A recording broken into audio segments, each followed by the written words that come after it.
My plan for the day is to start off fishing for sheep's head at the slack tide, at low tide, and then switching over to Fluke for the rest of the day, scouting new areas. And as you can see, this is a tog. It's not going to start off the way that I planned, but man, it's going to end up the way that I wanted.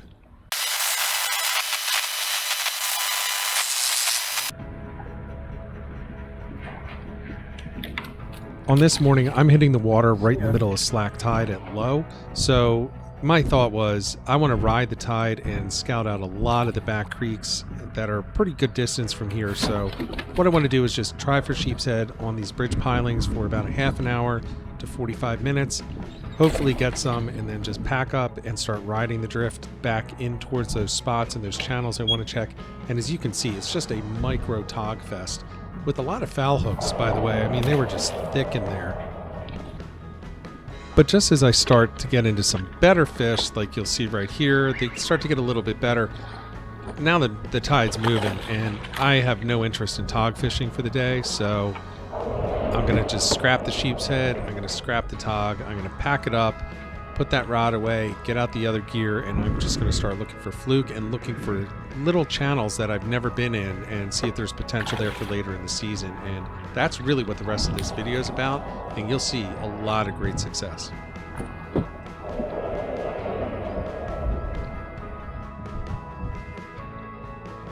Now the focus for the day is going to be to find new spots, and I'm specifically looking in backwater channels and where multiple systems of water come together into one spot. And that's where I'm targeting, and that's where I pick up this fish.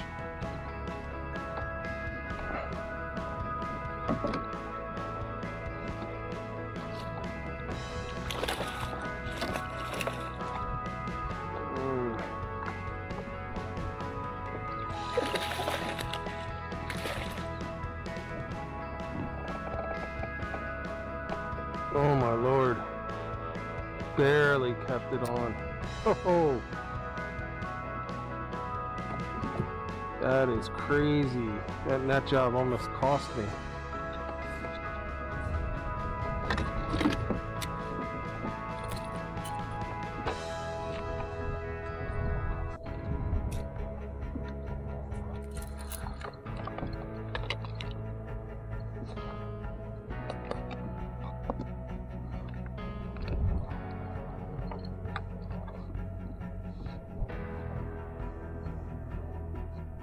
$17 3/4.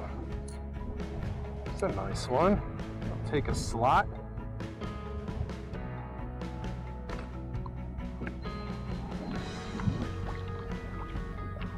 And this one is the same channel, but the next creek up as I'm heading further back, and more success.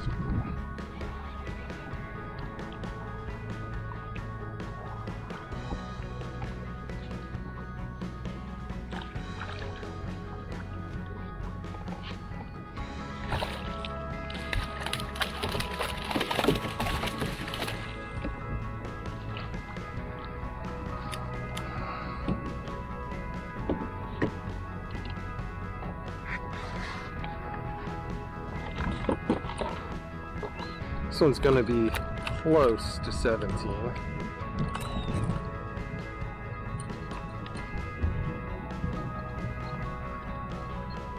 Hmm. 16 3/4. 16 3/4. You get to go home, buddy. This was going to be a pretty common size for the day. I actually caught at least 6 of them that were exactly 16.75, so a quarter under the slot. That one did take off, by the way. It came out the left side of the boat, but a lot of just real close to slots for the day, but doesn't matter. I'm going to keep going. There we go. Oh, Lord. What is that? And the question is, it feels huge, but it's not fighting Wow. huge, so it just felt heavy, and here's why.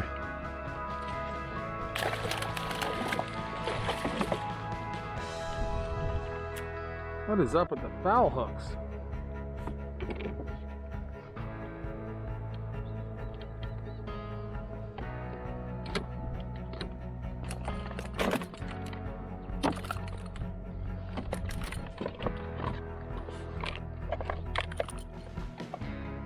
I was foul hooking a lot of tog earlier in the day, and I'm foul hooking a bunch of fluke too, and this is just one of them, and it's going to actually measure out to be a slot. That's about 17 and a half, 17 and 3/4.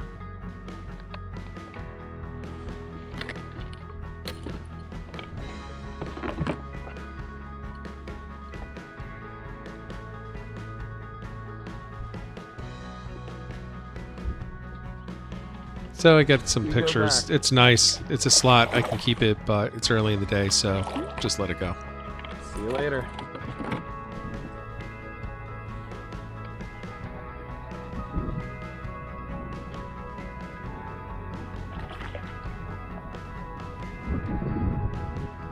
GoPro, start recording.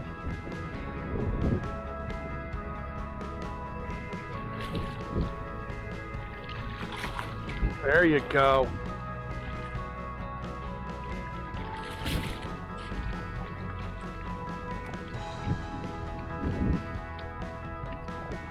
Look at that. Ooh boy. Ooh boy. Nice weakfish.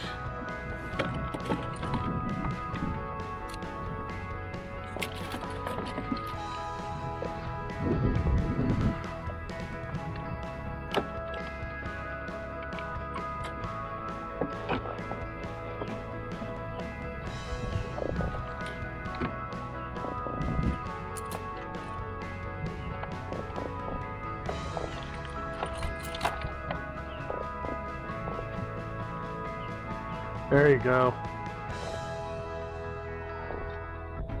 That's nice.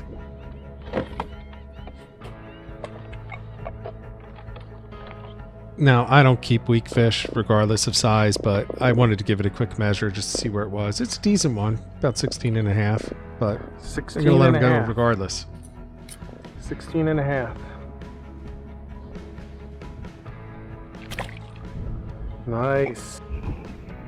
In this spot, I've just run out of a small channel that I've checked, a backwater creek. You can see it there off to the left, and I'm just fishing the very exit of that. So anything coming out of that creek system is spilling into this section. You can see I'm hooking up right away.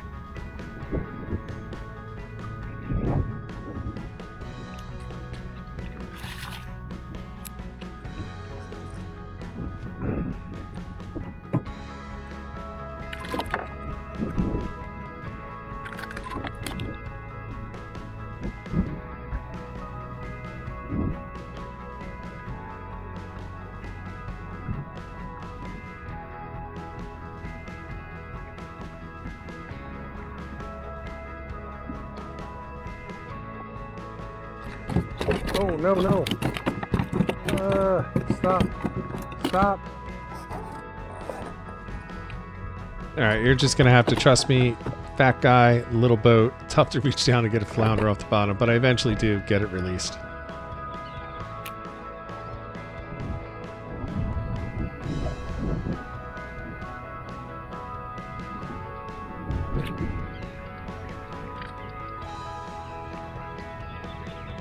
Oh, pulling some line. It's got to be a weakie.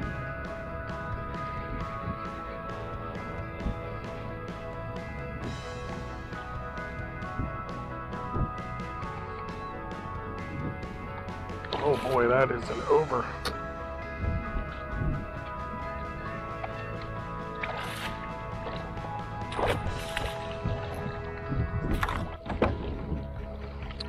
There's my over.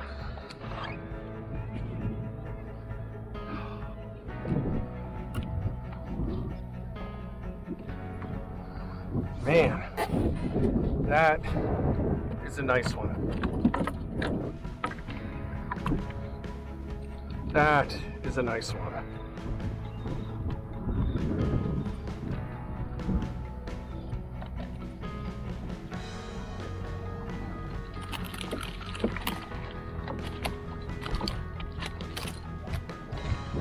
Man, he's got some power.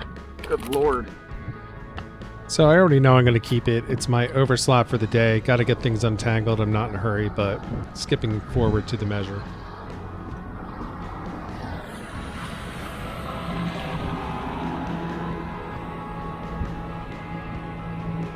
There you go. 20 and a half.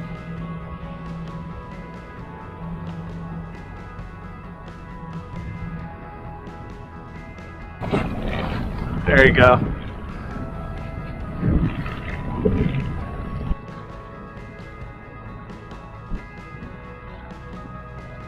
It's a good one. That's a good one. That is a solid 20 and a half. So the stringer's full. I'm not going to be able to keep any more fluke, but I want to still try some of these spots for the weakfish that are in the same areas, right at the creek mouths as it meets the main channel.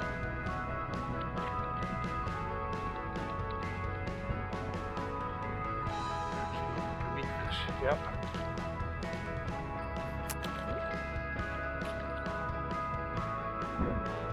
Another nice weakfish.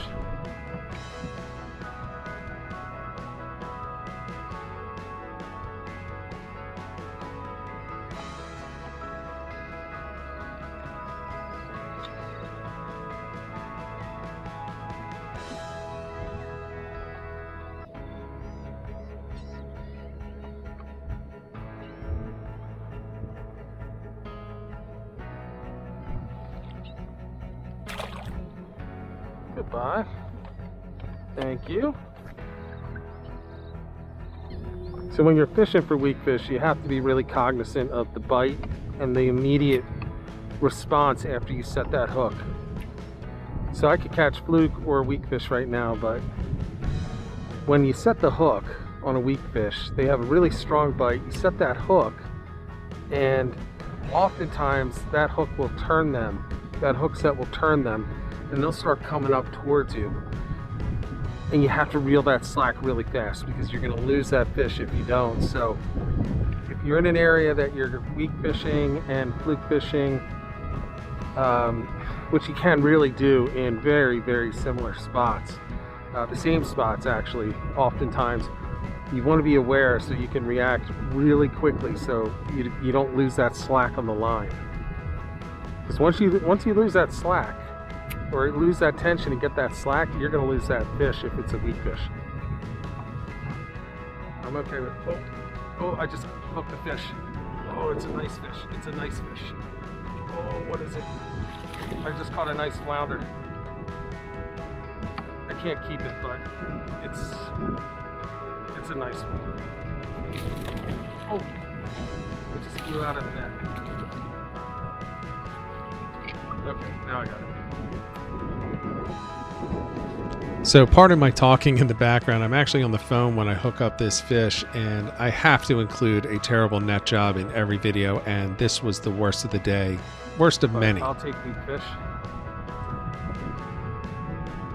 These flounder are fat too. So I'm not measuring every fish, and that one definitely was a slot fish. It was not an over slot, but it was definitely a slot fish, but tossed it back.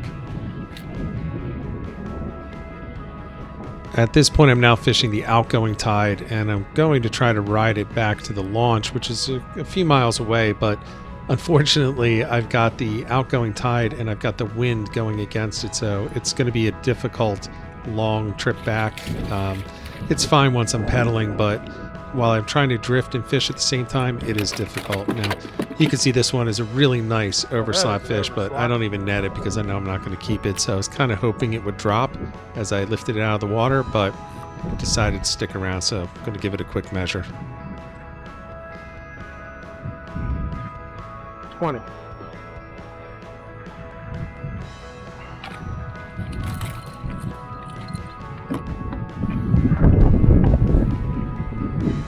Go.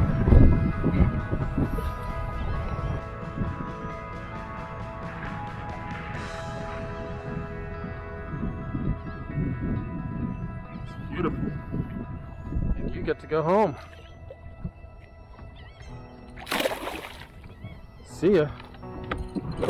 Just an absolutely great day on the water, and what made it better was I was fishing all new spots, looking for new places to go, and it worked out really well, with the exception of the half an hour to 45 minutes at the beginning that I wanted sheep's head and just got those micro tog, but can't beat it. If you want to see more on fluke fishing on this channel, popping up on the screen, you'll see a video and a playlist. Go over, check it out, and I'll see you in the next one.